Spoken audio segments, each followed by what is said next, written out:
Dear students, आज मैं आप लोगों को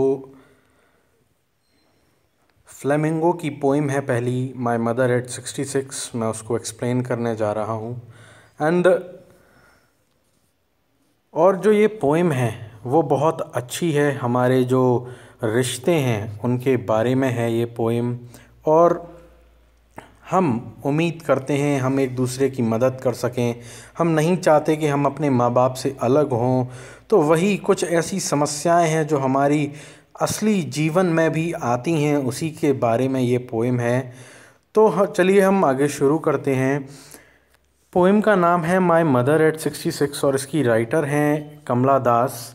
and this is the poem from Flamingo. ये पोएम आपकी फ्लेमिंगो से है और इसकी राइटर कमला दास हैं और उनका जन्म 1934 में मालाबार केरला में हुआ था। और वो इंग्लिश लिटरेचर की सबसे जानी मानी राइटर्स में से एक हैं। उनकी बहुत सारी नोवेल, उनकी जो है कार्य, उनके बहुत सारे ऐसे हैं जो उन्होंने इंग्लिश लिटरेचर में लिखे हैं और वो बहुत ज़्यादा फेमस हैं। आप जब भी आगे इन फ्यूचर अगर आप कभी एमए करते हैं या बीए जो है अपनी आप स्ट्रीम चुनते हैं अगर आर्ट्स को इन हायर स्टडीज़, तो आप लोग इनके बारे में पढ़ेंगे और आपको इनके बारे में बहुत सारी डिटेल मालूम पड़ेगी। ये अक्सर अपना नाम, जो इनका पेन नेम जिसको बोला जाता है, वो इनका था माधवी कुट्टी। और जो है वो उस नाम से बहुत फेमस है। उन्होंने बहुत सारी चीज़ें इस नाम से लिखी थी, वो माधवी कुट्टी के नाम से फेमस हो गई थी। तो इसी तरह से ये जो कविता जो दी गई है माय मदर एट 66, इसमें वो एक्चुअली अक्सर जो है जो कमला दास जी हैं वो हमेशा अक्सर जो इंसान के जो रिश्ते हैं उनके ऊपर जो है वो काफ़ी उन्होंने जो है लेख लिखे हैं।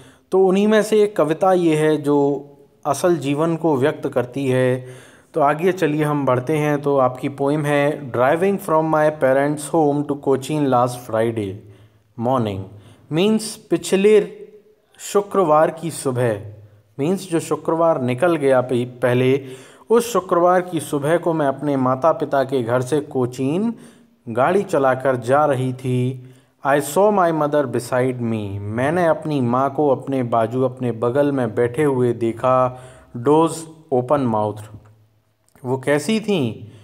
उनका मुंह खुला हुआ था, क्योंकि वो उनकी अवस्था जो है, उनकी उम्र जो है वो काफ़ी वृद्ध हो चुकी हैं, वो काफ़ी बूढ़ी हो चुकी हैं और ऐसे लग रहा है जैसे वो होश में नहीं है।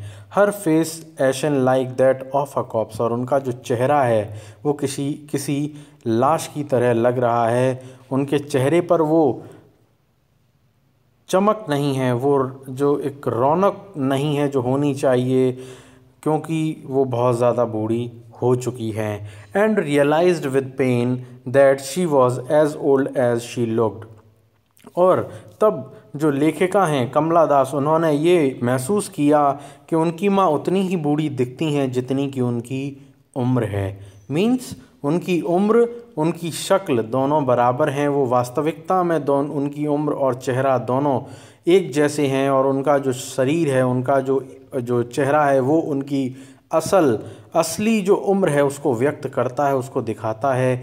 But soon put that thought away. लेकिन कमला दास जी ने जो उनके दिमाग में जो विचार आए थे अपनी माँ के बारे में, उन्होंने उन्हें अपने दिमाग से हटा दिया।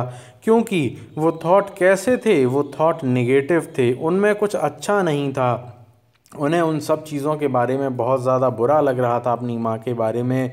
इसलिए उन्होंने उन विचारों को हटाया। And looked out at young trees sprinting. और वो बाहर उन नए पेड़ों को देखने लगीं जो दौड़े चले जा रहे थे। जब उन्होंने अपनी कार की खिड़की से बाहर देखा कमला दास जी ने, तो उन्होंने ये देखा कि जो पेड़ थे नए, वो बहुत तेज़ दौड़ते चले जा रहे थे, जिससे उनके मन में एक पॉजिटिविटी आई, उन्हें एक एनर्जी मिली। जहाँ उनकी माँ बिल्कुल कमज़ोर और असहाय थीं, वहीं ये पेड़ बहुत तेज़ दौड़ते हुए जा रहे थे जो बहुत ताकतवर थे, और उससे उनको पॉजिटिविटी मिली।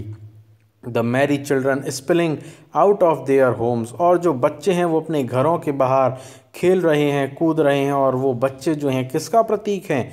पॉजिटिविटी का प्रतीक हैं। वो बच्चे जो हैं खुशहाली का प्रतीक हैं, और वो उनकी माँ के जो विचार थे उन्हें दबा रहे हैं।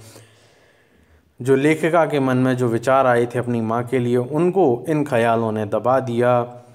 But after the airport security check, लेकिन जब कमला दास एयरपोर्ट पर पहुंच गईं और उनकी चेकिंग हो गई, जब वो अपनी माँ से कुछ कदमों की दूरी पर खड़ी थीं, standing a few yards away, अपनी माँ से कुछ कदमों की दूरी पर जब वो खड़ी हुईं, आई लुक्ड एट हर, मैंने मेरी माँ को दोबारा देखा। लेखिका ने अपनी माँ को दोबारा देखा। When pale as a late winter's moon, और उनका चेहरा रंगहीन था, कोई रौनक नहीं था, उनके चेहरे में पीलापन था, और वो पीलापन ऐसे लग रहा था जैसे सर्दियों का चंद्रमा हो।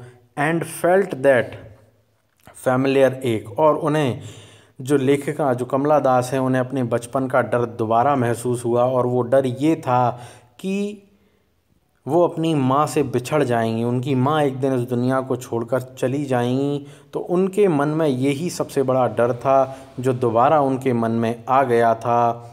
But all I said was, लेकिन मैं उस डर, जो लेखिका थी उन्होंने उस डर को दबा लिया, और जो कुछ मेरे पास कहने के लिए था, मतलब जो कुछ लेखिका के पास कहने के लिए था, वो क्या था? सी यू सून अम्मा, मैं आपको जल्दी ही मिलूँगी अम्मा। All I did was smile and smile and smile, और मैं वहाँ अपनी माँ को देखकर मुस्कुराती रही, मुस्कुराती रही, मुस्कुराती रही। तो इस कहानी का, इस पोएम का, इस कविता का जो अर्थ है वो ये है कि हम चाहते हुए भी अपने माँ बाप की मदद नहीं कर पाते। कुछ ऐसे कंडीशंस, कुछ ऐसी समस्याएं, कुछ ऐसे जो है वक्त ऐसा होता है कि हम अपने माँ बाप, अपने परिवार की मदद नहीं कर पाते, हमें उन्हें छोड़ कर के कहीं और जाना ही पड़ता है। तो वही समस्या यहाँ पर दिखाई गई है, और यहाँ पर दो जो है पोइटिक डिवाइस का यूज़ हुआ है। एक तो आपकी last line smile and smile and smile, इसमें आपका रिपीटेशन जो एक पोइटिक डिवाइस है उसका यूज़ हुआ है, और वहीं पर आपकी जो ये लाइन है her face ashen like that of a corpse, इस लाइन में सिमली जो एक पोइटिक डिवाइस है उसका यूज़ हुआ है। मुझे उम्मीद है आपको ये पोएम समझ में आई होगी। धन्यवाद, बाय बाय।